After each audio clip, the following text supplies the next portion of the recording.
Terima penyembahan kami, pujian kami sebagai persembahan yang hidup, yang kudus dan yang berkenan ke hadapan Tuhan. Terima kasih Tuhan, kami siap beribadah. Berkatilah ibadah kami dari awal sampai akhirnya. Nama Tuhan dimuliakan, kami pulang membawa berkat dari setiap firman Tuhan yang kami dengar. Terima kasih Tuhan, di dalam nama Tuhan Yesus seluruh umat Tuhan yang siap memuji dan menyembah Tuhan, mari sama-sama katakan amin. Haleluya. Saya undang Bapak Ibu kita semua bangkit berdiri.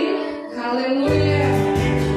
Hari-hari yang sudah kita lewati, sadar atau tidak sadar, kita tahu Tuhan tidak pernah lepaskan dalam hidup kita. Tuhan selalu ada buat kita.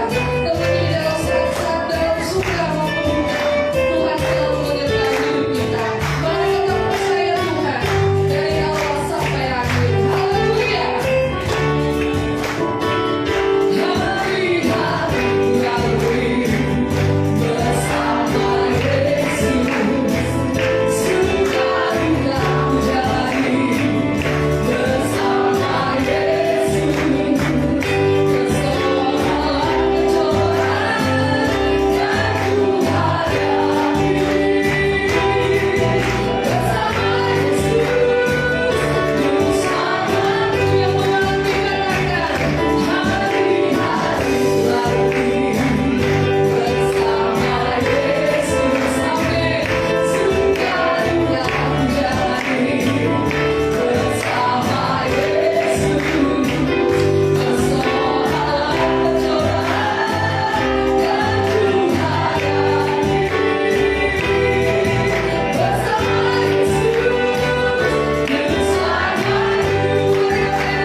Sekali Yesus, tetaplah Yesus. Amin. Sekali kita memilih Yesus, tetaplah setia mengikuti Tuhan Yesus. Haleluya. Mari kita mau tetap di dalam hadirat Tuhan. Kita tetap ada di dalam hadirat Tuhan. Kita mencari Tuhan. Ini kami Tuhan. Kami anak-anakmu datang kepada Tuhan. Dalam segala hal apapun yang terjadi dalam hidup kami, biarlah sekali Yesus, kami tetap memilih Yesus selamanya. Haleluya. Terima kasih Tuhan untuk semua yang Tuhan izinkan terjadi dalam hidup kami, mendatangkan kebaikan bagi hidup kami yang percaya Tuhan. Haleluya.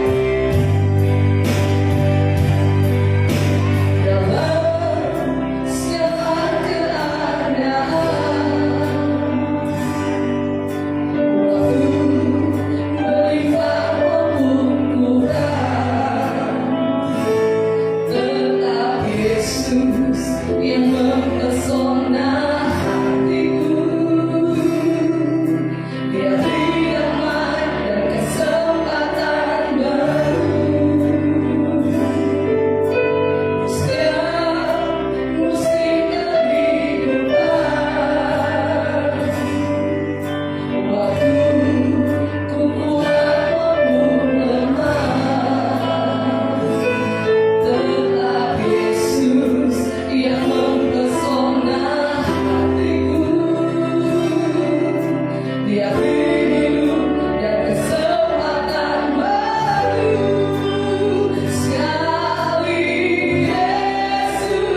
Terima kasih Bapa di sorga.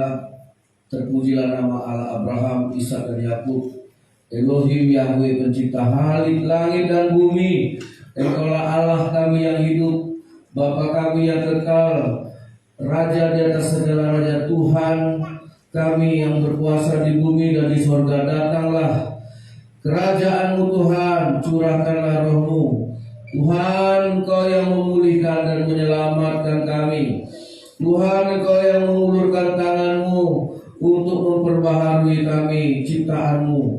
Tuhan, Engkau juga yang mencurahkan Roh-Mu yang kudus untuk mengurapi kami, untuk membaptis kami dan tinggal di dalam kami. Engkau juga Allah Bapa yang sudah menyerahkan anak-Mu untuk kami dengan segala kebesaran kasih karunia-Nya untuk melepaskan kami dan membebaskan kami dari segala dosa dan tipu daya iblis, untuk membawa kami ke dalam keselamatan, ke dalam kelimpahan kasih sayang yang dari Tuhan. Bapa kami yang di sorga, berikan kami roh pengenalan akan Tuhan. Roh Kudus, pimpinlah kami ke dalam kebenaran-Mu. Berikan kami hati yang baru, buanglah hati yang keras. Tuhan Yesus, pulihkan kami, biarlah damai sejahtera dan anugerah dan kasih sayang yang dari Tuhan memberkati kami di dalam nama Yesus. Curahkan Roh-Mu di setiap kami. Genapi Tuhan, genapi setiap firman Tuhan di dalam kehidupan kami. Kuatkan kami di dalam nama Yesus. Biarlah pendengaran akan firman Tuhan pada hari ini adalah pendengaran yang menghasilkan iman yang hidup, sehingga yang tidak mungkin menjadi mungkin. Haleluya Tuhan, biarlah Roh-Mu yang ada di dalam firman Tuhan adalah Roh yang hidup di dalam jiwa kami. Terpujilah Tuhan, Roh yang memberi pengertian, Roh yang memberi kekuatan kepada kami. Di dalam nama Yesus kami sambut firman Tuhan. Haleluya. Semua kita yang percaya berkata amin. Silakan duduk. Tuhan Yesus memberkati. Haleluya. Shalom. Puji Tuhan dan selamat hari Minggu bagi kita semua. Selamat bagi kita untuk mendengarkan firman Tuhan. Saudara yang dikasihi oleh Tuhan, mari kita buka kitab kita. Hari ini judul khotbah saya adalah orang benar. Nah, saudara, kita baca dalam Amsal pasal yang ke-24 ayatnya yang ke-16.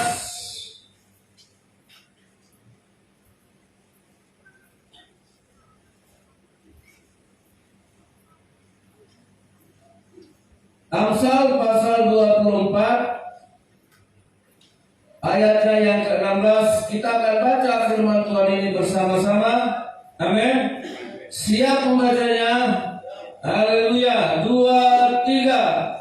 Sebab 7 kali orang benar jatuh, namun ia bangun kembali. Tetapi orang fasik akan roboh dalam bencana.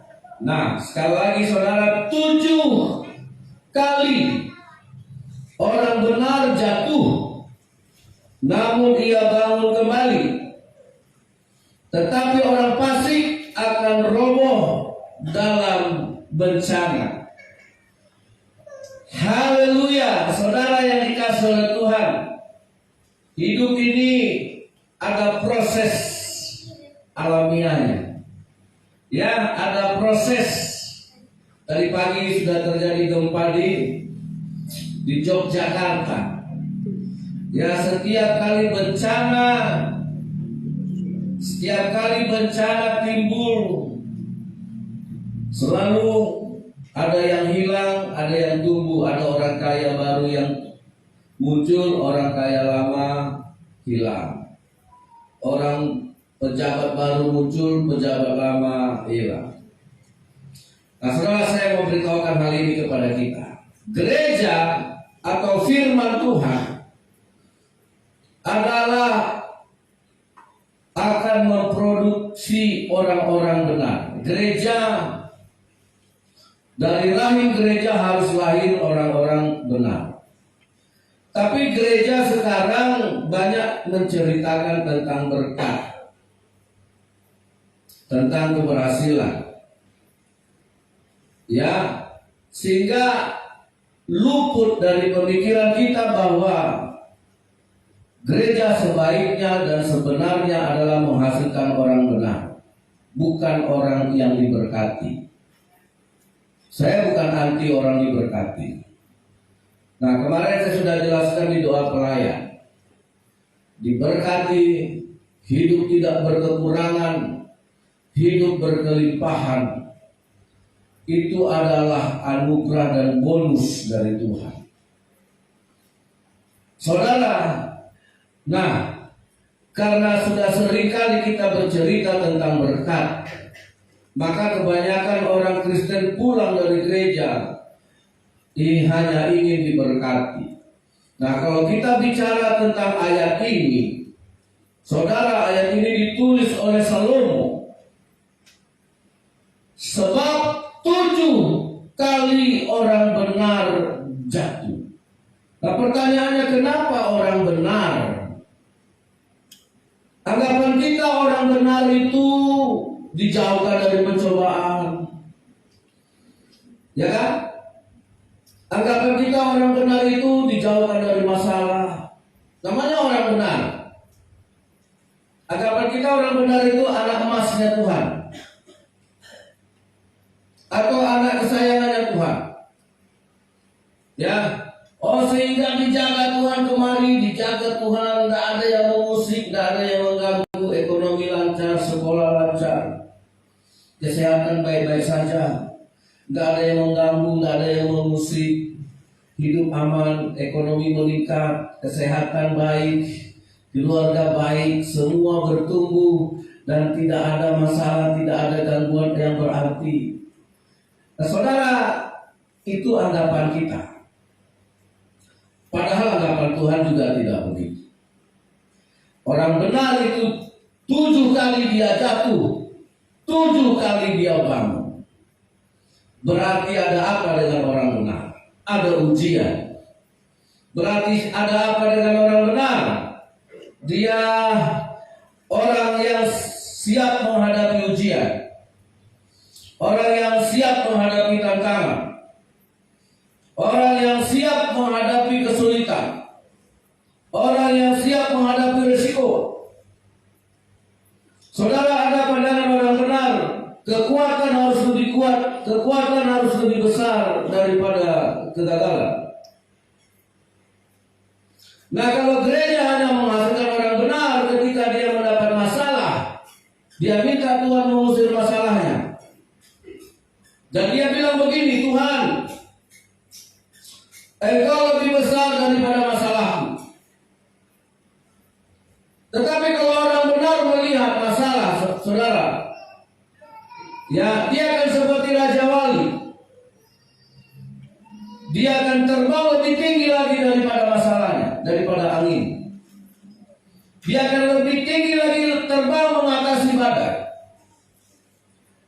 Burung Raja Wali saja punya mental, punya naluri untuk mengatasi setiap angin, setiap badai, untuk melewati setiap angin, setiap badai. Itulah prinsip orang benar. Saudara yang dikasihi oleh Tuhan. Nah, orang benar ini dilahirkan berdasarkan apa? Orang benar dilahirkan hanya berdasarkan satu saja, pengampunan dosa. Pulanglah engkau dan jangan berbuat dosa lagi. Pulanglah karena Tuhan sudah mengampuni dosamu. Pulanglah karena engkau sudah dibenarkan. Jadi setiap kali kita ke gereja bertemu Tuhan adalah menghasilkan orang-orang yang pulang sebagai orang yang dibenarkan. Bukan karena Tuhan sudah memberi berkat jasmani, tetapi karena Tuhan sudah mengampuni dosa. Saudara yang dikasihi oleh Tuhan, karena bagi orang benar masalah itu dikatakan dalam Yakobus pasal 1 ayat 3, berbahagialah kalau engkau jatuh ke dalam berbagai-bagai pencobaan. Karena orang benar kalau jatuh ke dalam pencobaan, dia akan melihat kebesaran Tuhan. Kebesaran Tuhan yang dinilai, yang dipandang oleh orang benar. Ingat tadi, orang benar lahir dari pengampunan dosa. Nah, kalau saya tanya kita, apa perbuatan terbesar Allah dalam hidup kita? Orang benar akan tahu bahwa perbuatan terbesar Tuhan dalam hidupnya bukan ketika Tuhan membuat dia lulus, masuk kerja yang bagus, masuk universitas yang bagus, atau menyembuhkan penyakit yang parah. Saudara, bagi orang benar, karena orang benar ini lahir hidupnya dari pengampunan dosa,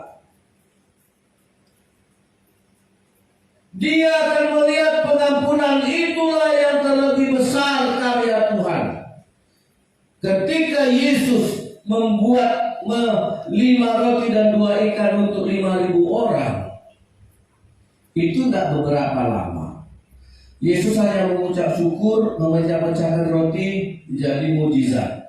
Enteng, easy, mudah.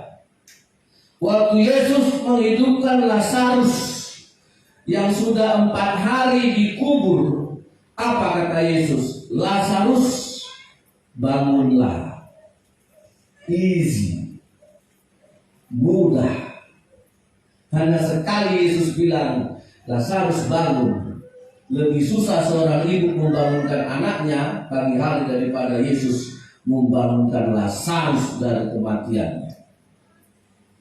Ya, karena bagi Yesus Lazarus yang mati seperti tidur. Tapi anak-anak kita sekarang tidur seperti susah kali membangunkannya. Nanti kalau anak-anak susah dibangunkan, panggil aja Pak Pendeta, langsung kita sakramenkan. Biar bangkit dia. Wah, hebat pendeta kamu.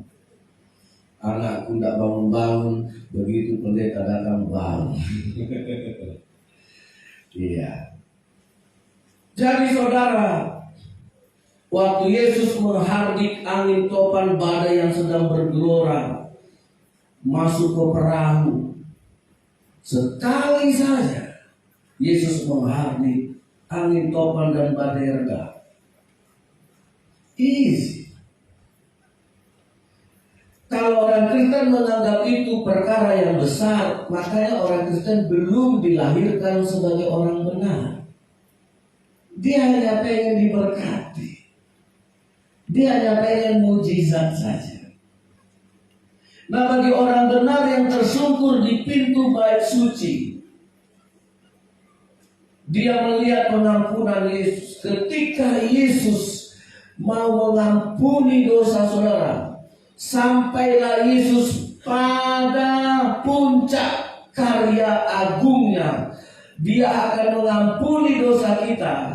Dia tidak hanya bilang, dia tidak hanya berkata-kata, dia tidak hanya bicara dan berkhotbah, tetapi saudara, seluruh hidup Yesus mulai dari kandungan Maria sampai di titik terakhir, detik-detik sebelum kematiannya di Golgota, Yesus itu sudah menguduskan dirinya. Yesus itu sudah menyucikan dirinya dari segala dosa tidak dilakukan. Itu dan itu tidak pernah kita lihat. Sehingga ketika Yesus mengorbankan dirinya di kayu salib, dia pantas dikorbankan karena Yesus tidak berdosa. Saudara bayangkan betapa luar biasanya untuk hidup tidak berdosa dan mati untuk orang berdosa. Berapa lama Yesus mempersiapkan dirinya supaya tidak berdosa, supaya tidak bercacat, supaya tidak bercela, supaya tidak ada aib noda sekecil apapun, supaya dia layak jadi korban. Tidak satu hari. Yesus menguduskan dirinya tidak pakai mulut, pakai perbuatan. Nah, apakah sebagai orang beriman melihat itu sebuah cara kita saja untuk hidup kudus, hidup benar, untuk rajin dan setia saja dulu untuk baca Alkitab secara konsisten, masih bolong-bolong. Nah, bagi orang benar ini satu perkara yang besar. Kalau hanya berubah air jadi anggur, bagi Yesus terlalu mudah. Apapun yang dikatakan Yesus kepadamu, kata Maria, terhadap pelayan-pelayan, lakukan saja. Otomatis air berubah jadi anggur. Dan ketika air berubah jadi anggur, Yesus tidak ada lagi di situ.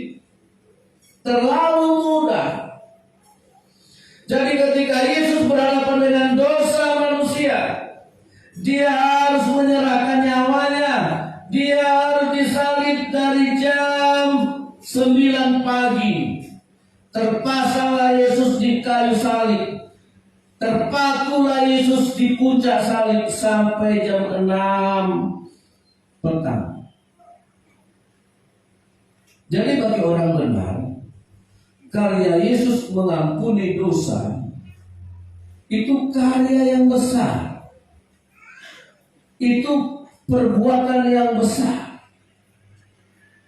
Tuhan menciptakan langit bumi tidak berdarah-darah kan? Hari pertama, hari kedua, ketiga, keempat, 5, 6. Tuhan menciptakan langit bumi tidak ada keluar darah. Tuhan hanya bilang, udah 6 hari aku bekerja, pada hari yang ke-7 datanglah bertemu Tuhan. Enggak. Tapi Tuhan itu jadi manusia, berhadapan dengan dosa manusia, darahnya keluar. Bukan hanya keringat, tubuhnya terpecah. Ini tubuh yang bagus. Ini tubuh yang tidak pernah berdosa. Makanya gereja harus melahirkan orang benar. Karena yang terbesar dalam pemikiran iman seseorang yang benar adalah karya Tuhan untuk menyelamatkan hidupnya. Itulah yang terbesar. Untuk membuat saudara berhasil, untuk membuat saudara kaya raya, itu tidak sulit bagi Tuhan. Amin. Jadi pulanglah dari gereja ini sebagai orang yang dibenarkan. Sehingga ketika saudara pulang sebagai orang benar, jangan kaget. Kenapa semenjak aku rajin setia, semenjak aku tekun dan rajin bekerja bahkan melayani, banyak pencobaan, banyak ujian, banyak tantangan. Nah, ini yang mau saya berikan.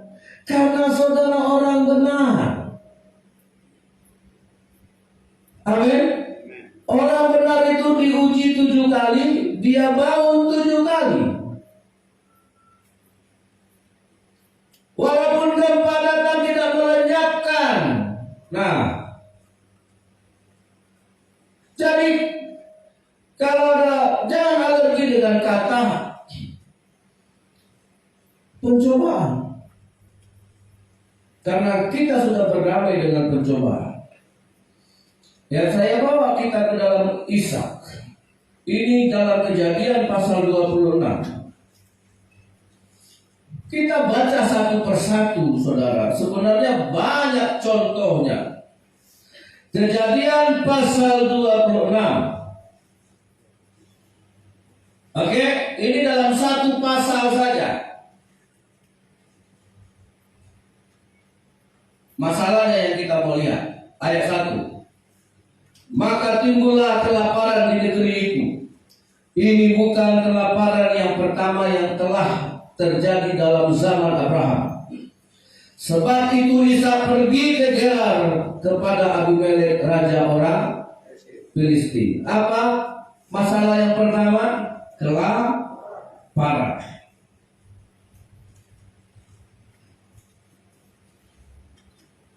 Saudara,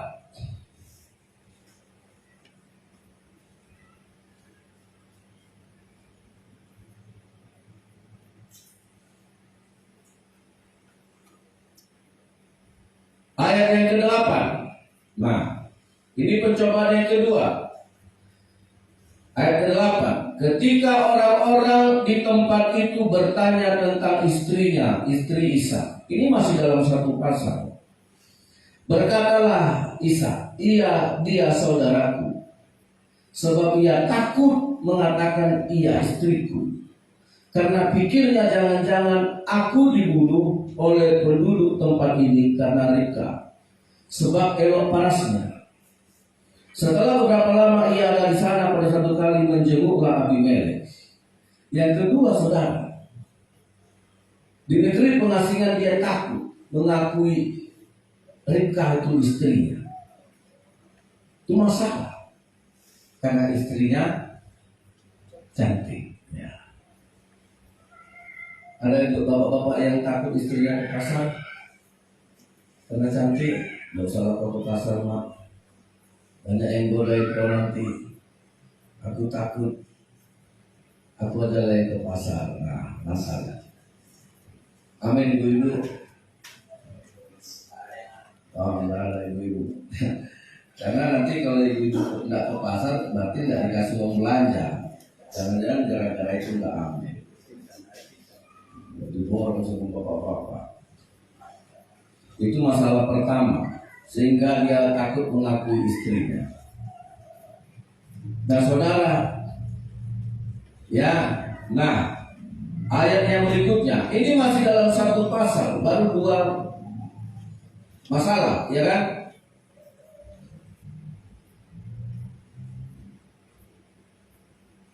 Ayat yang ke-15. Segala sumur yang digali dalam zaman Abraham ayahnya oleh hamba-hamba ayahnya itu telah ditutup oleh orang Palestina dan ditimbun dengan tanah. Wah, jahat. Lalu kata Abimelek kepada Ishak, pergilah, diusir Ishak dari tengah-tengah kami, sebab engkau telah menjadi jauh lebih berkuasa dari kami. Diusir. Ini masih dalam satu pasal yang sama. Udah berapa masalah yang dihadapinya? Udah 3. Kelaparan. Dia tidak takut mengakui istrinya, takut dibunuh. Yang ketiga, dia diusir. Setelah diusir, ayat 18. Ayat 18, kemudian Ishak menggali kembali sumur-sumur yang digali dalam zaman Abraham ayahnya, yang telah hidup, yang telah ditutup oleh Filistin. Sesudah Abraham mati, disebutkannya lah nama-nama sumur itu menurut nama-nama yang telah diberikan oleh ayahnya. Ketika ayat 19, ketika hamba-hamba Ishak menggali di lembah itu, mereka mendapati situ airnya berbuah-buah.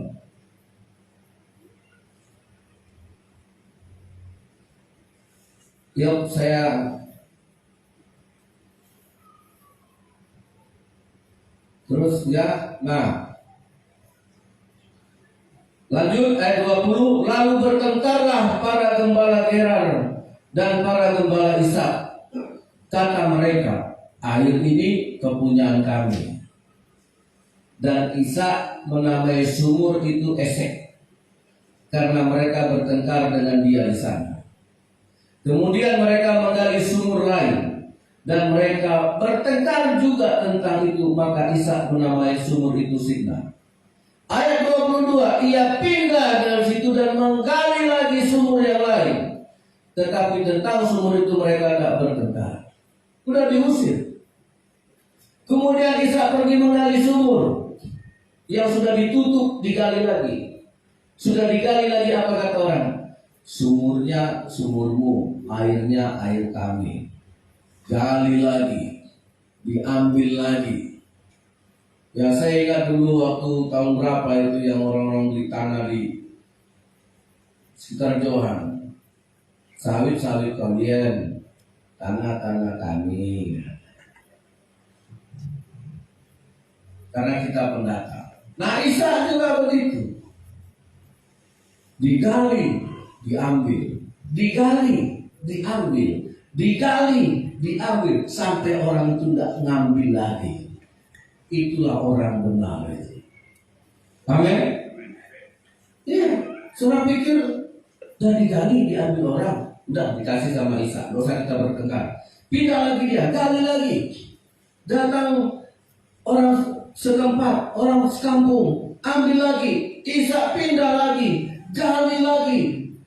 Tidak ambil lagi, gali lagi sampai mereka tidak mengambil.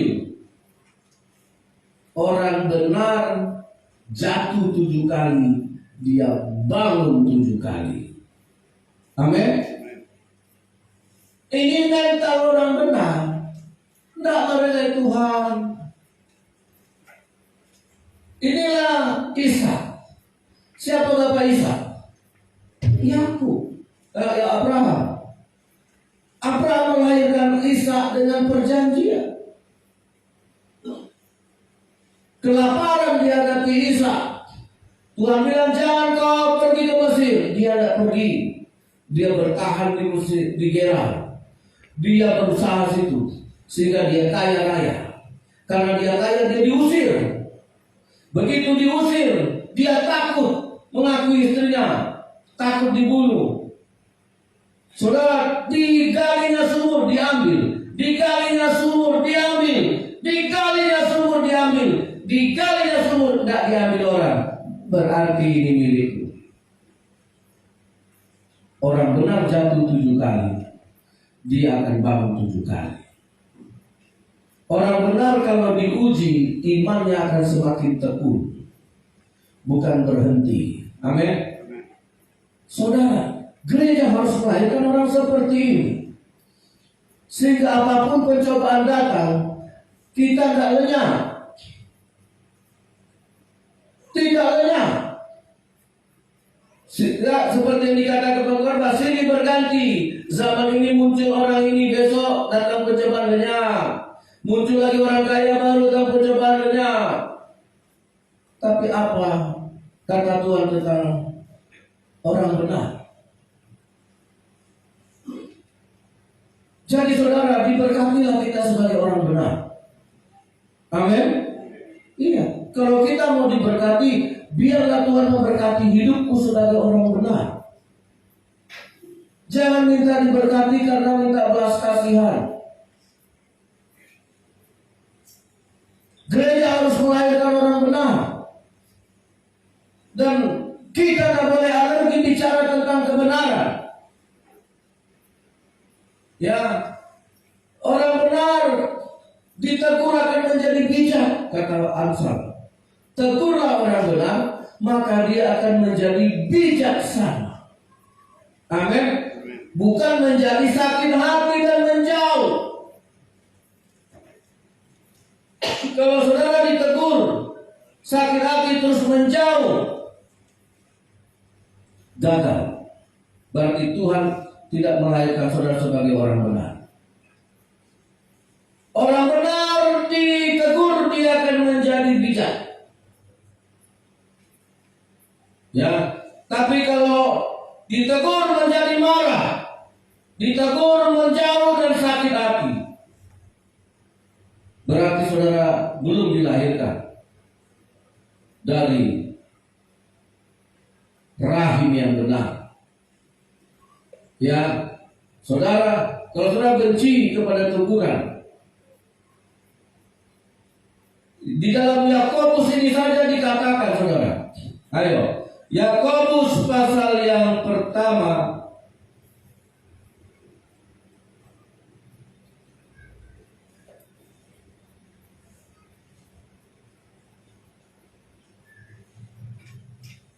Ayat 2 saya baca. Saudara baca ayat 3. Ya. Dan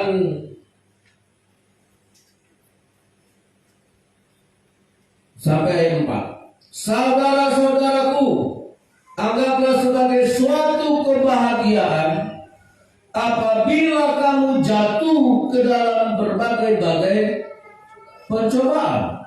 Ayat 3, 2, 3. Sebab kamu tahu bahwa ujian kadang-kadang itu menghasilkan ketekunan. Amin. Nah, orang benar akan bahagia, bukan stres, bukan depresi, bukan menjadi gila dia dengan pencobaan. Iya, tidak jadi hilang ingatan. Makanya dikatakan Rasul Paulus, kami putus asa tapi tidak habis akal. Kami dihempaskan tapi tidak terjepit. Saudara, orang Kristen itu adalah sebuah kualitas. Kualitas yang dilahirkan dari salib, dari proses pengampunan dosa yang dilakukan Tuhan dengan berdarah-darah.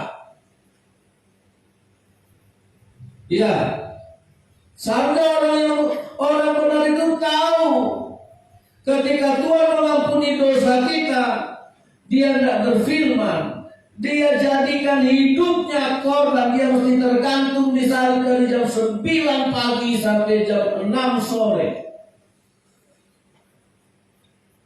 Ketika Yesus menghidupkan orang mati, ada berapa orang mati yang hidupkan Yesus? Satu Lazarus, sebentar saja.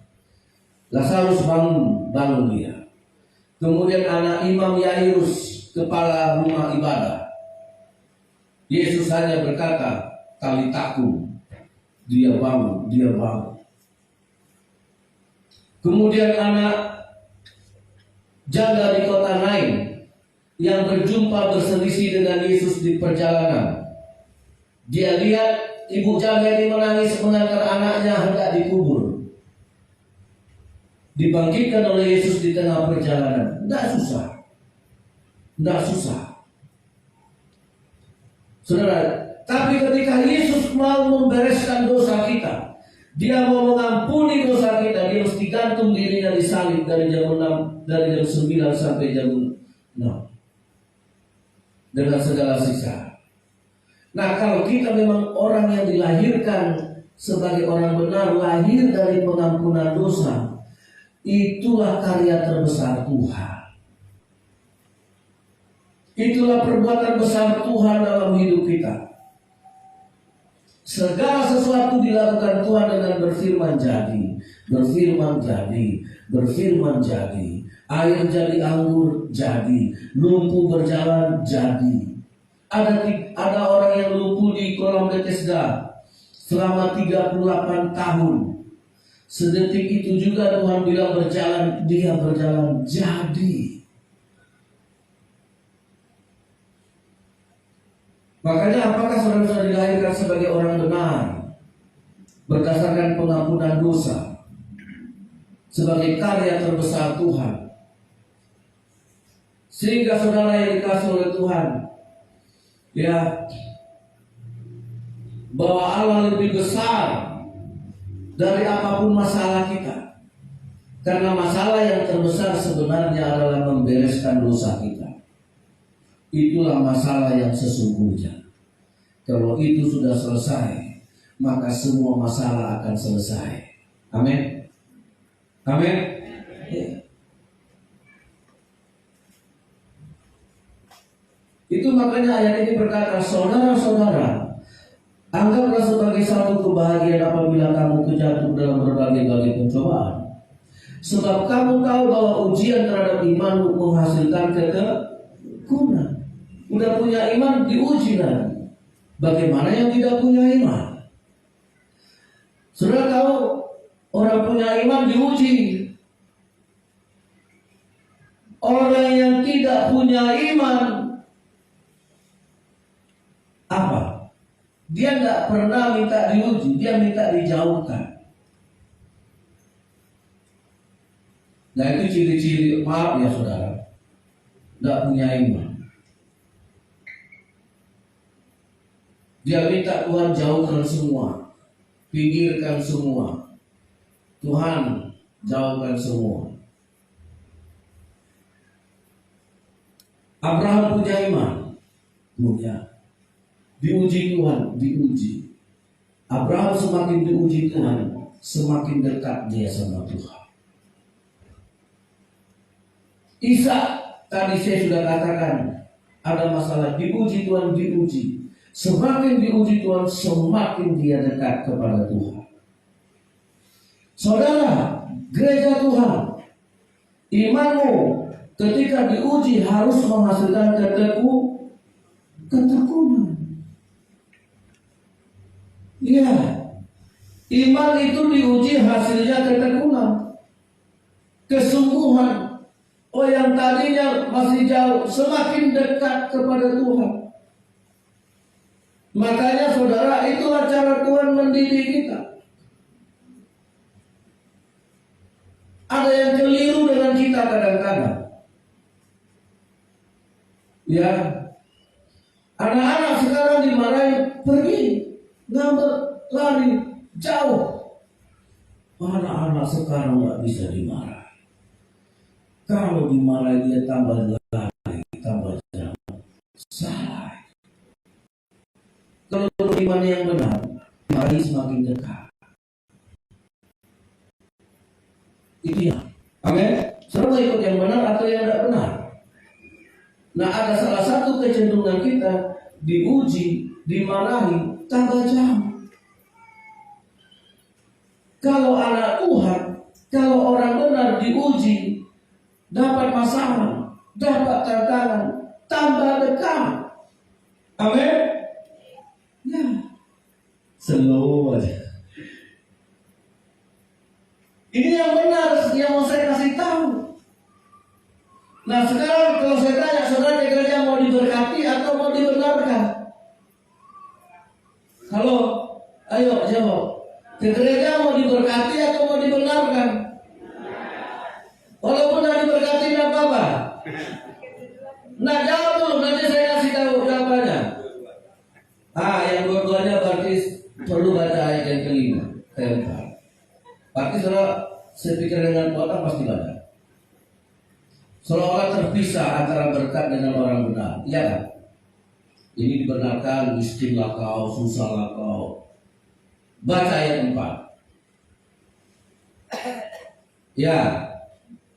2, 3. Dan biarkanlah ketekunan itu memperoleh buah yang matang, supaya kamu menjadi sempurna dan utuh dan tak kekurangan suatu apapun. amin. Diberkati lah. Tak kekurangan suatu apapun, bukan karena kita ngemis. Orang benar itu pasti tak kekurangan. Makanya kata Raja Daud, dari aku kecil sampai aku tua belum pernah kulihat keturunan orang benar meminta minta. Karena orang benar ada kekurangan. Jadi kalau saudara masih memisahkan antara berkat dengan orang benar, salah. Tadi kita udah baca Ishak, kok nggak ngerti? Ishak, kau tambah hebat di sini, tambah kaya, tambah banyak, hartamu, pergi. Diusir, apakah Ishak tambah miskin gara-gara diusir? Enggak kan? Dia pergi diusir sebagai orang benar, digali sumur, diambil karena orang iri. Biar miskin dia, biar mampus dia. Digali lagi sama Ishak, diambil lagi, tujuannya apa? Biar miskin, biar susah dia. Digali lagi, diambil sampai orang berhenti mengambilnya. Itulah kekayaan Ishak, nggak habis-habis. Amin. Ada orang yang mencoba menipu hartamu. Kalau engkau orang benar, bahkan bertambah kurang harta, bertambah banyak di bidang Tuhan. Amin. Kalau orang benar, orang iri, bagaimana supaya harta orang benar ini berkurang? Digalilah sumur, diambil. Tujuannya apa? Supaya berkurang hartanya. Diambil lagi, digali lagi sumur, diambil lagi. Mungkin ternaknya juga dicuri. Tapi Ishak menggali terus sampai dia berhenti mengambil sumur kita. Itulah kekayaannya. Apakah Ishak tambah miskin? Tambah kaya. Orang benar tak akan kekurangan. Amin. Jadi mau pilih mana? Orang yang dibenarkan atau orang yang diberkati? Udah itu aja, jangan dua-duanya. Satu itu aja tertampung saudara berkatnya. Pula diberkatilah sebagai orang benar. Amin. Ya kita bisa saja diberkati walaupun tidak benar, bisa. Banyak orang ateis, ke dukun jadi kaya bisa, ke gunung kawi bisa jadi kaya. Tidak punya Tuhan juga bisa jadi kaya. Tidak bertuhan juga bisa jadi kaya. Menyembah Dewi Padi, Dewi Sri juga bisa jadi kaya. Saudara, nah ini orang benar. Orang benar yang kedua, dia akan kuat dalam pergumulan. Lukas pasal yang ke-18.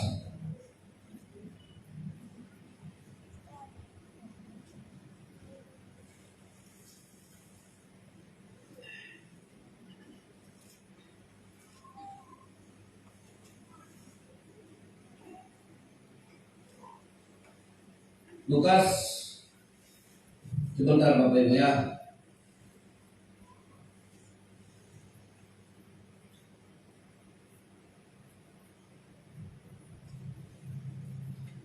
Ya, ayat 1. Ya. Lukas 18 ayat 1. Yesus mengatakan suatu perumpamaan kepada mereka untuk menegaskan bahwa mereka harus selalu berdoa dengan tidak jemu-jemu. Ayat 2, silakan jemaat. 2, 3.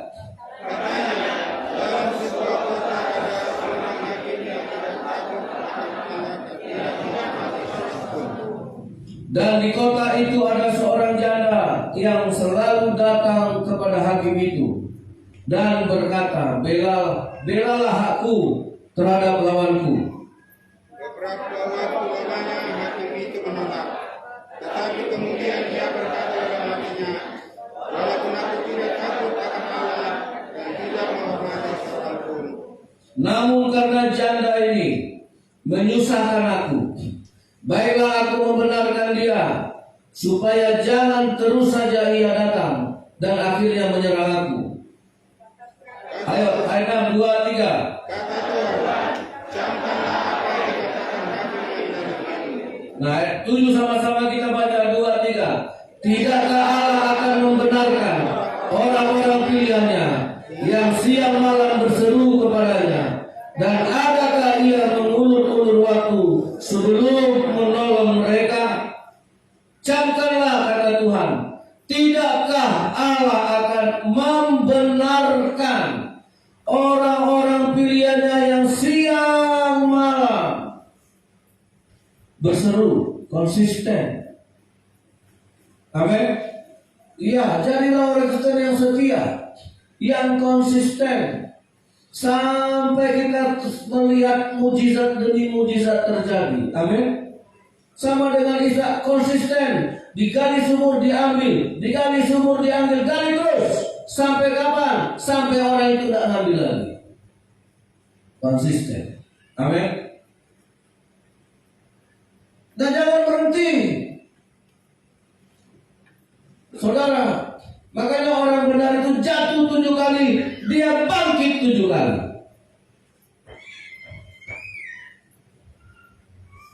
Inilah doa ibu janda. Seorang janda tidak punya apa-apa, berhadapan dengan hakim yang punya jabatan, yang punya kekuatan, yang punya palu.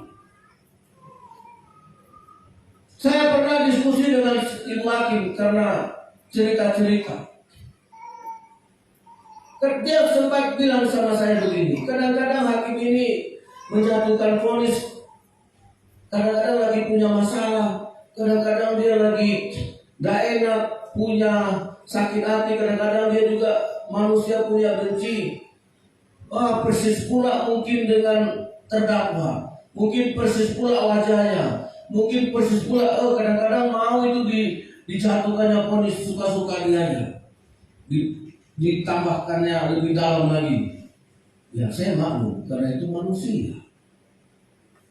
Apalagi dilihatnya terdakwa seperti muka mantan kan.